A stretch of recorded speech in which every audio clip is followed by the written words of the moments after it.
Hey everybody! So today we're going to talk some more about the Arabic parts or the Arabic lots, or the lots or the parts or the pars, or you've probably seen them stylized a bunch of different ways.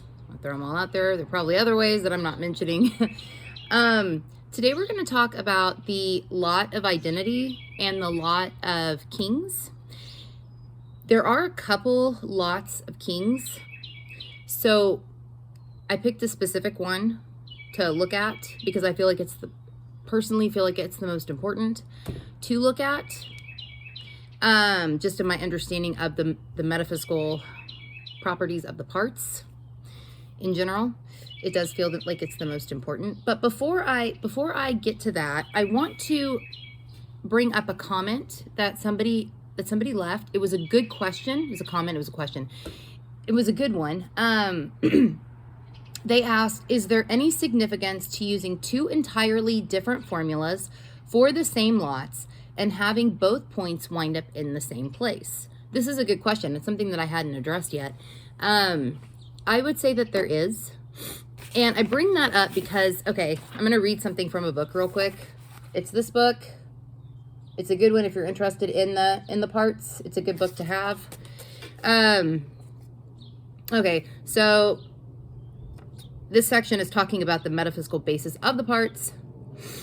And it says, in doing so, this doctrine of the parts recognizes that all parts of the elliptic or the column, I'm probably not pronouncing that, are creative and are determined towards some particular aspect of life, whether they appear to be according to the present standard methods of delineation or not. Now, the reason why I wanted to read this part is that it talks about all parts of the elliptic, all parts of the chart being creative. So essentially thinking about the chart, all parts of it are alive, if you will. So yes, I do think that even if you think about it like that, the chart being that way, then even if you've got two separate lots, let's say you had the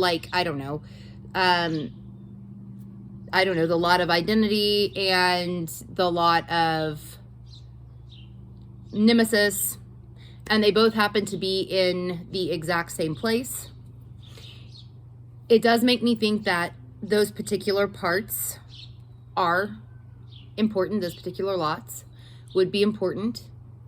And that area of the chart would be important, like that, where it falls. If we think about the chart as alive or creative, that would make that particular part very active, if you will. The particular part of the chart, that particular place in the chart, very active. So I do think it's important. So do take note of that. If you notice that even using different, completely different formulas for different lots, you wind up with the same thing. Or you wind up with very similar placements. Like let's say one gives you, 12 degrees Capricorn. Another one gives you 14 degrees Capricorn. That part of the chart, there might be something there. I wouldn't play around with it a little bit, but I would keep an eye on it. That area might be particularly active. That was a good question. And I do think it's important though. I definitely do think it's important. So on to what we're going to talk about today, specifically about the lot of identity and the lot of kings. And the reason why I chose to do these two together, I'll show you the formulas. Okay, here's the first one. Here's the lot of kings. The formula for a day chart is the first one. The formula for a night chart is the second one.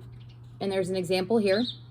And as you can see, the day chart formula is ascendant plus moon minus Saturn. The night chart is ascendant plus Saturn minus moon, okay? And if you've got a day chart, to know what kind of chart you're looking at, if you have a day chart, the sun will be above the ascendant. If you have a night chart, the sun will be below the ascendant. Here's the lot of identity. As you can see, it's opposite of the lot of kings. So in a day chart, the formula is ascendant plus Saturn minus moon. In a night chart, the formula is ascendant plus moon minus Saturn. And I have an example here. So I'll put pictures of these so you can see what I'm talking about. And I'll also put pictures of the 360-degree zodiac so you can know what to change your stuff to. And why? Okay, so because they use like the same formulas or just reversed for day and night, that's why I wanted to do these together. There are, like I mentioned though, a few different formulas for kings. Now the reason why this one strikes me as the most important, and I'll show you a picture from the book. This is called the dyad. And the sun is considered the monad or monad right here. And then one of the lines goes to the moon and one of the lines goes to Saturn. So the sun in this case is like unity or the one. And then you've got those two things branching off to Saturn and the moon. Saturn and the moon are included in this particular chart. Now I realize the sun is not, but there is something about those two planets coming off of the sun that does strike me as being important and why I chose to go with this particular lot of kings and not one of the other ones. Because you will notice, even in this book, there are a couple different lot of kings. They have slightly different names, but they all have like lot of kings something in it. And if you go to the Astrology formula list, you'll notice there are a few different lot of kings. This one does feel like it is the most important to me. It's the one that I would probably look at over the other one. And yeah, first anyway. Not that I wouldn't look at the others, but I would look at this one first. Okay, so what are these? So I'll start with the lot of identity. Okay, so when I think of the lot of identity, okay, this is not like your full identity. I want to make that clear. I don't think that's what this is. I do not think that's what the lot of identity is. But I might think that by sign and house and aspects made to the lot of identity might give you an idea of a piece of your identity. It could be a decent piece of it. It might not be. It kind of depends on, what all's going on in the chart, where the planetary ruler of the lot of identity falls. Is it, does it actually make an aspect? Does the planetary ruler of the lot of identity make an aspect with the lot of identity? Is it an aversion? All of those things might give you an idea as to how big of a piece of identity the lot of identity actually is. But you'll probably find that something by sign and house and aspects made does play a piece of your identity. Like for instance, mine is at 21 degrees Scorpio in the 11th house. It doesn't conjunct anything. It doesn't, and both Pluto and Mars are in Scorpio as well in the 11th house. They're not conjuncting it or anything, but they're there as well, which kind of feels like it strengthens it a little bit. Or feels like it could. I've always, I'm a pretty psychological person. Like I'm very interested in psychology. I got my bachelor's in psychology. It's always been a real interest of mine, and Scorpio is a very psychological sign. So this makes sense. I'm also very interested in sociology too, but specifically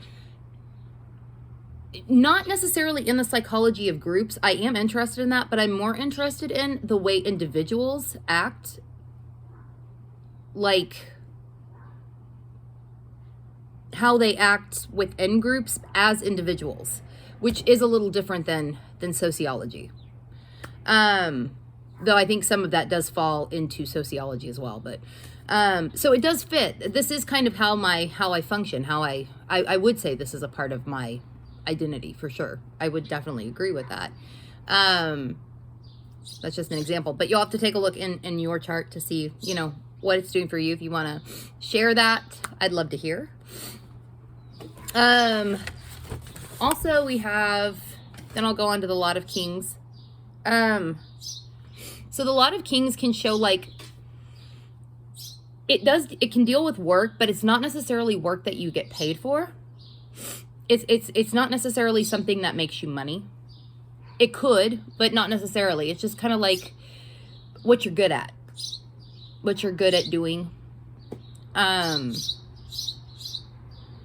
Things of that nature.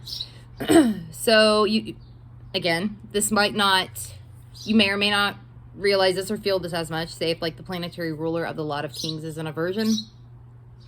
You may not feel this lot so much.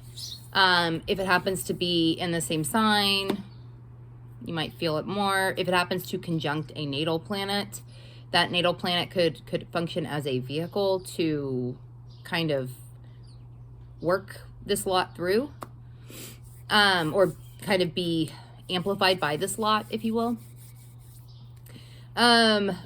So for instance, my Lot of Kings is at 11 degrees Capricorn. This is in the first house. It doesn't conjunct anything. Saturn is also in the first house, but it's in Sagittarius. Yeah, this one, it's in a different sign. It is in the same house, but it's in a different sign. So technically this probably could be considered aversion because it is in the sign next to it. But yeah, so this one I probably don't feel quite as much. Not that it's completely absent, but I probably don't feel it as much. And yeah, I would kind of agree with that. But you definitely want to see what the Lot of Kings is, what the planetary ruler of the Lot of Kings is doing in your chart. If it's making any aspects to the Lot of Kings, that kind of strengthens the lot, depending on what aspect we're talking about. It could make it more easy or challenging. Yeah, and just what other aspects the Lot of Kings makes in general. But yeah, you could look at this. You definitely could look at this one for work stuff. But again, it's not necessarily something that the person's going to make any money from. It's just something that they're good at. It's just more something that they are good at. So I would be careful with that in terms of thinking like, oh, Lot of Kings, this is where it is. So they should do this for work. Not necessarily. Not necessarily in terms of work that they get paid for. But yeah. Okay. Well, I'm going to go and get going. I also want to mention that sometime soon I will be talking with Cassandra of the Saffron. She's a Saffron Sage on Instagram. We'll be having conversations about stuff. I think one of them is going to be here and one of them is going to be on her YouTube, I believe. I'm not totally sure. I haven't fleshed out the details yet, but I want to start doing this, talking to people, talking to other astrologers, or even branching out beyond that, like tarot readers, people who do magic. I would love to start having conversations with a whole bunch of different people. So if you are interested in having a conversation about anything along those lines, or even like human design that I think is really interesting and can't find a lot of information on, let me know, and we could talk, because I want to start doing this. I want to start doing this more. So you'll probably start seeing more videos like that here. But anyway, I'm going to get going. You know where to find me. Okay, I'll see y'all later.